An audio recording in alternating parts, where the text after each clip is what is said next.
While the number of local cases here has fallen back to single digits, Singapore's neighbours are seeing a spike in infections due largely to the highly transmissible Delta variant.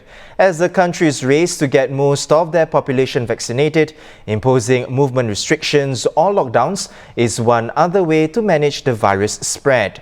For instance, Indonesia plans to impose stricter restrictions from tomorrow.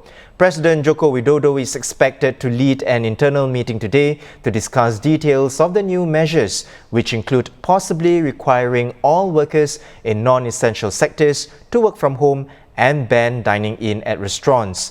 It is unclear whether the new measures would apply nationwide or to only the red zone regions, where cases have been rising sharply this month. Over in the Philippines, existing movement restrictions in its capital region and nearby provinces have been extended until July 15th. This comes as new cases exceeded 5,000 yesterday. Most businesses in Manila remain open, though restaurants are required to operate in a limited capacity. Clubs and cinemas, however, remain shut.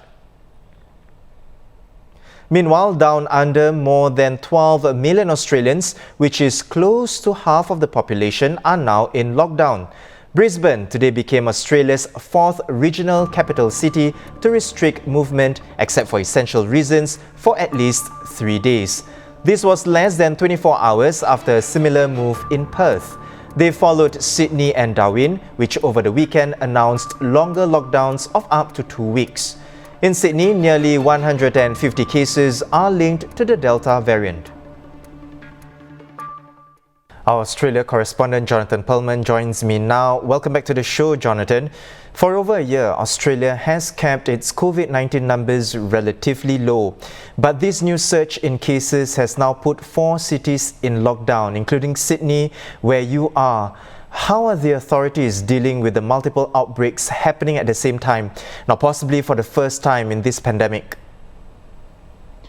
Yes, it's an unusual situation to be in. I'm coming to you from Sydney, really, and in the heart of the red zone in Sydney, which is now under lockdown for 2 weeks. But we've seen lockdown spread to 3 other regional centres, including Brisbane, Perth and Darwin. It's really up to states what they want to do in relation to these breakouts. The most serious is in Sydney, but we're seeing just different measures adopted in different places. And so far we've seen these 4 lockdowns, all of varied length and varied duration. So there's been a move towards snap lockdowns, and there's been a move to shut borders between states and also between New Zealand, which has a travel bubble with Australia at the moment. Australia is known to take a zero-tolerance COVID-19 strategy in keeping its people safe and the economy open. Jonathan, will that continue, or will the country have to change its approach? I think the governments and the authorities here are really keen to try to keep that zero local transmission approach. It's difficult because we consistently have breaches at quarantine facilities. So there's a strong call to set up quarantine facilities in really remote areas so that if there are breaches, they don't affect entire cities. But there's also a real push to roll out the vaccine much more effectively and more quickly than has happened so far. The government's been quite relaxed about vaccinations until now, and that's really starting to step up. So authorities are very keen to keep local transmissions at zero and get back to zero transmissions and keep Australia relatively free of COVID-19, but they're going to have to change their approach to vaccination and to quarantine.